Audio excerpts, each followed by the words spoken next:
हरे कृष्णा। ओम नमो भगवते वासुदेवाय। दोस्तों, जो शांत स्वरूप के हैं, जो काल के प्रतीक शेषनाग की शैया पर विश्राम करते हैं, जिनके हृदय से संपूर्ण ब्रह्मांड का संचालन होता है, वो है हमारे श्री हरि विष्णु। भगवान विष्णु केवल सृष्टि के पालनहार नहीं है, बल्कि वे करुणा के असीम सागर है। वे इतने दयालु है कि अपने भक्तों की एक करुण पुकार पर नंगे पैर दौड़े चले आते हैं। जहाँ अन्य देवों को प्रसन्न करने के लिए कठिन तपस्या करनी पड़ती है, वही नारायण केवल एक शांत मन, एक सच्चे आंसू और श्रद्धा से अर्पित किए गए एक तुलसी के पत्ते से भी तृप्त हो जाते हैं। वे पापों से घृणा करते हैं, पापी से नहीं। इसलिए वे हर भटकते हुए जीव को सुधरने का एक मौका जरूर देते हैं। लेकिन क्या आप जानते हैं कि अनजाने में की गई एक छोटी सी भूल भी इंसान को नरक के सबसे भयानक कष्टों में ढकेल सकती है। एक ऐसी ही गलती एक पराक्रमी क्षत्रिय से हुई थी, जिसने गुस्से में आकर एक ब्राह्मण की जान ले ली। ब्रह्म हत्या के उस भयंकर पाप से मुक्ति पाने के लिए उसने सब कुछ दांव पर लगा दिया, लेकिन हर ऋषि मुनि ने उसे दुत्कार दिया। फिर करुणा सागर भगवान विष्णु की कृपा से उसे मिला एक ऐसा गुप्त रास्ता, जिसने न सिर्फ उसके सारे पाप धो दिए, बल्कि सीधे बैकुंठ धाम का टिकट दिला दिया। वो गुप्त रास्ता क्या था? स्वयं भगवान ब्रह्मा ने इसके बारे में सृष्टि के पालनहार भगवान विष्णु से सुना था। आज के इस वीडियो में हम जानेंगे आषाढ़ महीने के कृष्ण पक्ष की कामिका एकादशी की वो चमत्कारी कथा, जो आपके जीवन के हर बड़े से बड़े पाप और संकट को जड़ से मिटा सकती है। आज के इस वीडियो में हम जानेंगे आषाढ़ महीने के कृष्ण पक्ष की कामिका एकादशी की वो चमत्कारी कथा, जो आपके जीवन के हर बड़े से बड़े पाप और संकट को जड़ से मिटा सकती है। वीडियो को अंत तक जरूर देखिएगा, क्योंकि आखिर में मैं आपको बताऊंगी पूजा की वो एक गुप्त विधि, जिसके बिना यह व्रत अधूरा रहता है। चलिए शुरू करते हैं। धर्मराज युधिष्ठिर के आग्रह पर भगवान श्री कृष्ण ने इस परम पावन कथा का वर्णन किया था।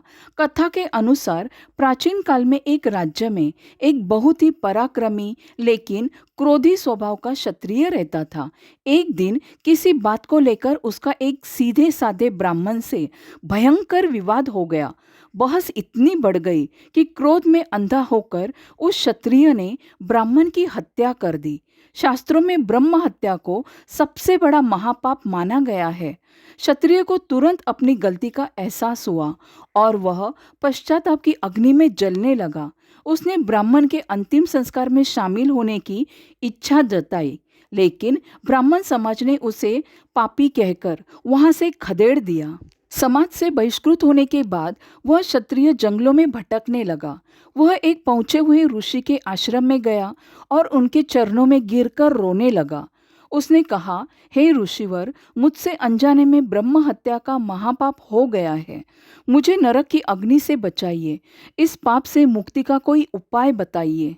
ऋषि ने क्षत्रिय की आंखों में सच्चा पश्चाताप देखा और करुणावश होकर कहा, हे पुत्र, आषाढ़ मास के कृष्ण पक्ष की एकादशी आने वाली है। इस एकादशी का नाम कामिका एकादशी है। तुम पूरी श्रद्धा और नियम के साथ इस व्रत को करो। भगवान विष्णु के श्रीधर रूप की पूजा करो और ब्राह्मणों से क्षमा मांगकर उन्हें भोजन कराओ। इस व्रत के प्रभाव से तुम्हारे सारे पाप नष्ट हो जाएंगे।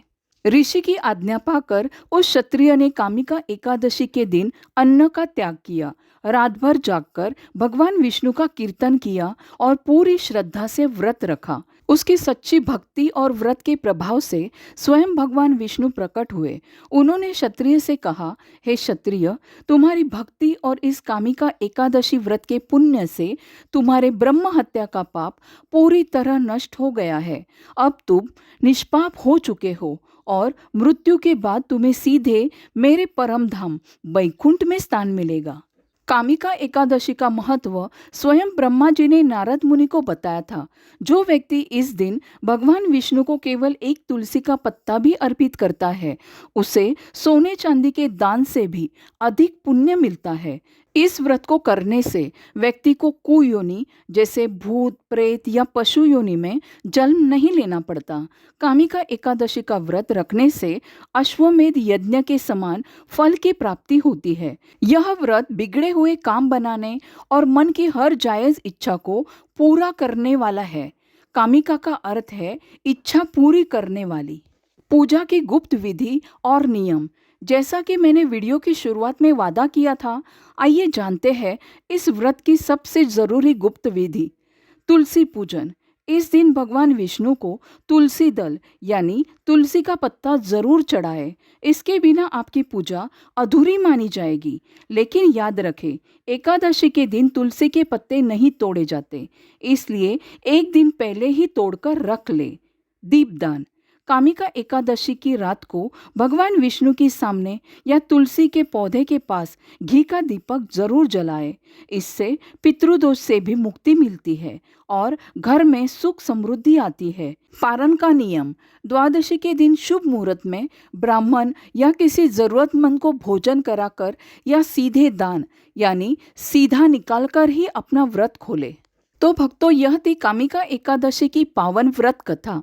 अगर आपको भगवान विष्णु की यह महिमा और कथा अच्छी लगी हो तो कमेंट बॉक्स में जय श्री हरि विष्णु या ओम नमो भगवते वासुदेवाय लिखकर अपनी हाजिरी ज़रूर लगाएं। वीडियो को लाइक करें, अपने दोस्तों के साथ शेयर करें और ऐसी ही धार्मिक और ज्ञानवर्धक वीडियो के लिए हमारे चैनल को सब्सक्राइब करना न भूलें। मिलते हैं अगले वीडियो में। तब तक के लिए नारायण नारायण। राधे राधे।